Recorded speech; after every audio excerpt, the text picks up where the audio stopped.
Biz Neftçi ilə davam edək. Ahmet, Qarabağla bağlı düşünürəm bu qədər gündəmdə olan məsələləri danışdıq. Əbu Dabidə toplanış davam edir. Neftçidə toplanışa Qarabağla müqayisədə Qarabağ kimi uğurlu başlaya bildi. Kayrat üzərində Çempionlar Liqasına çıxış edən bir komanda üzərində parlaq bir qələbə qazandı. Azarkeşlərin pozitiv şərhləri var idi. Neftçi qayıdır. Yenə o mesajları alırıq. Fikirlərin, düşüncələrin maraqlıdır. Vernidubun ilk sınaq matçı hər nə qədər də desək yoxlama oyunudur. Neftçi son illər heç yoxlama oyunlarında doğrulu ola bilmirdi. Yəni ciddi rəqiblə qarşılaşdı, sözün açığı. Mən də oyunun belə deyək də görüntülərini izlədim və sözün açığı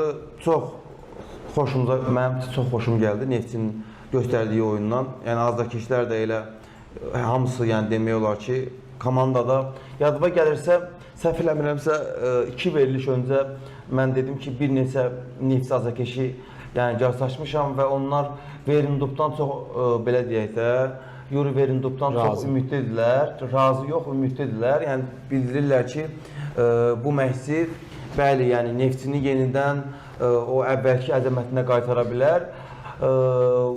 Yəni belə deyək də ilk dövrəni Neftçi üçün içki saya bilərik məncə.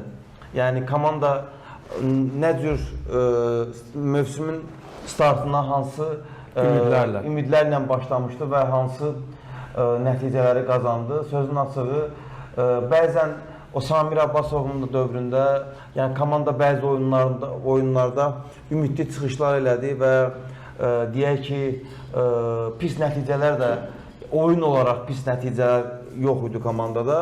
Amma yenə də həmən problemlər yarandı komandada, hansı ki, qələbəsizliklər seriyası və oyunsal anlamda komanda gerilənməyə başladı və komandada baş məşqçi dəyişikliyi oldu. Sözün açığı, mənim Neftçidən ikinci dövrə gözləntilərim böyükdür, amma düzdür, Kayrat üzərində 3-0 qələbə qazanıldı, amma hazırlıq oyunlarında belə bir şey var. Bəli, komandanın oyununu biz qənaətbəxş saya bilərik, çox rəngarəng komanda, belə deyək də, gözəl hücumlar qururduq, futbolçularda istək yüksək səviyyədə idi. Amma unutmayaq ki, hazırlıq oyunlarında bəzən belə şeylər olur ki, məsəl üçün nə?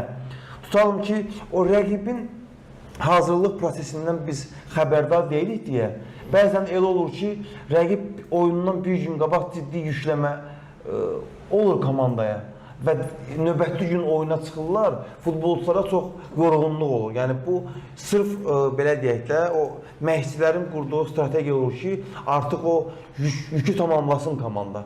Və bəzən elə olur ki, o yükün fonunda sən istədiyin oyunu göstərə bilmirsən və rəqibin isə, belə deyək də, o hazırladığı proqram fərqli olduğuna görə futbolçular daha yüngül, daha rahat olurlar.